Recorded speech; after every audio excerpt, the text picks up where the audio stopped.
Tom is on his way to a not-so-important meeting of friends. And by meeting, I mean they're going to drink coffee and gossip. No problem there. Very good activity. But Tom gets stuck in traffic. The traffic won't move. 5 minutes. 10 minutes later, Tom sees that the safety lane is empty.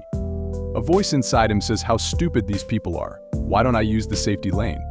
What's the point, he says, and throws himself into the safety lane. He gets ahead of everyone. Why is Tom doing that? Is Tom unwise? We'll see.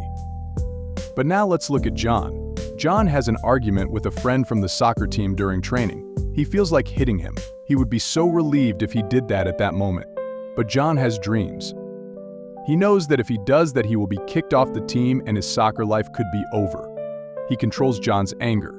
Maybe that's what will make him a good soccer player in the future. How could John be so rational? We'll look into that. Now let's look at Hera. She has a very important exam, but she's stuck on one question. She can't get it right. Her friend in front of her is good at it. I'm sure she did it. The teacher's back is turned. If he looks up, he can see the answer, and there's almost no chance of getting caught. But Hera is thinking. She doesn't feel comfortable. Her conscience won't let her. She doesn't lift her head. She solves it somehow. She gives her paper and goes home with peace of mind. How many of us could do like Hera? Very few of us, right? Why is that? The answer to all these examples and many more, and how people behave in which situation, was explained so well by a man in his time. Very, very important concepts that are still valid. The concepts of ID, ego, and superego in Sigmund Freud and the psychoanalytic theory of personality explain why people behave the way they do, why Tom is so selfish, how John can be so logical, and Hera's exemplary conscience. How? Let's take a look. Sigmund Freud. Born in Austria in 1856, he lived in Austria until he left 82 countries due to the Second World War. He is a neurologist and the founder of psychoanalysis who still divides the world of psychology with his ideas, and although he is a very controversial personality, he has deeply influenced names like Alfred Adler and Carl Jung. Above all, Sigmund Freud would have been a great screenwriter in every sense. He could have written scripts that would break box office records today. His is a story about the struggle for power, desire, control, and freedom within the human being. Our personalities are a product of these conflicting characters. It's like a play in our minds. We are actually a product of these conflicting mental forces and structures. The ancient Greeks, for example, thought that all human beings were no more than characters in the play of the gods. According to Freud, we are actors in a drama in our minds between desires and consciousness. In this drama, there are three main characters: ID, ego, superego. To start with the most basic, the most primitive, the most primordial one, ID.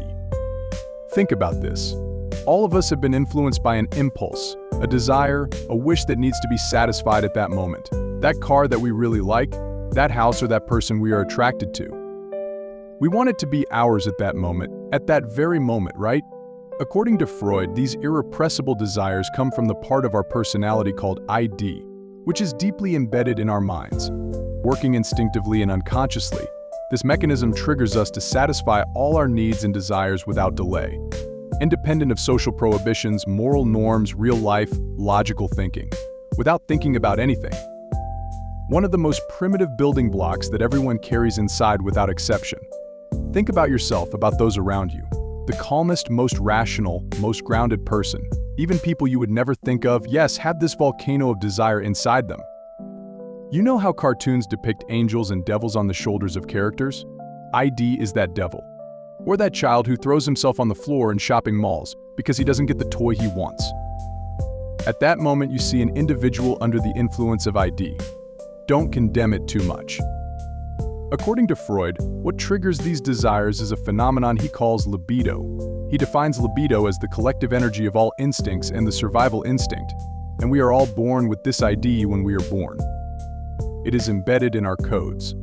Whatever culture, environment, social or moral norms, rules you grow up in cannot touch it. But at this point, something happens.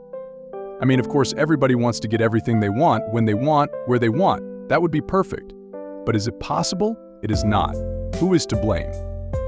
The second character in our personal drama is the ego, whose main task is to maintain the balance between the ID, which is fueled by very strong desires, and the outside world, or what we call reality. So then, can we say this? If there was no ego, could we get what we want? Let's forget about the ego then. Actually, it is not like that. Even though ego seems to be in conflict with ID, ego actually knows how to make ID happy somehow. So think of it like this. Let Idaho be a soccer player. Of course, this footballer may want to sign a contract worth hundreds of millions of dollars at, I don't know, Barcelona. Ego is the agent of this soccer player. He reminds him that for now he has to downsize this goal a bit and settle for a smaller team, otherwise he will be out of a job altogether. That he needs to be more planned, to think more long-term. In other words, the ego is an intermediary that allows us to transform that very strong emotion into more realistic and useful plans. So the ego has a difficult job. It is constantly trying to calm down someone who is unstable, a prisoner of his instincts.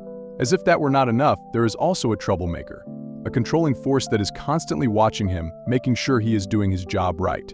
A powerful character who joins our story much later, but takes the reins. Superego. The judge who judges everything and tries to maintain order. While the ego is in negotiation with the ID and trying to prevent future crises and cries of "what the hell, I want this," the superego with its stern gaze tries to make sure that the ego is doing its job well. It wants it to be strong, to be effective, to be better. We can also call the superego conscience. It develops much later, usually first through the words, punishments or praise of parents, and then it is shaped more broadly by social norms and moral codes. As we grow up, we internalize these unwritten standards. This is why we feel bad when we lie or think of the people we have wronged when we cheat on our taxes. It may not always have such positive implications. In fact, superego can prevent something that is right for ID, that ego approves of, that makes sense to us. At this point, we can also think of criminals. How do serial killers like Ted Bundy commit these crimes? Did they have no superego? Did they not feel guilty? Did they not grow up in an environment that allowed them to develop a proper superego? Or was there a deeper underlying problem? That's another issue. But to summarize, Tom, who threw himself into the safety lane without thinking, is no different from a child who has no ego or superegosis, who throws himself on the ground when he doesn't get the toy he wants. He is a primitive person under the influence of his ID. John wants to hit his friend. But his ego allows him to channel this instinct into working harder and thinking about his own future. Can we say that Hera, who didn't cheat knowing she wouldn't get caught, developed a healthy superego? I think we can. I mean, even though we have a very complex inner world, these are the facts that explain why we behave the way we do in many matters, and when we learn them, we can do our own accounting and establish a careful balance without ignoring any of them. In this way, we can live a life that is both rational, not ignoring our desires, and happy.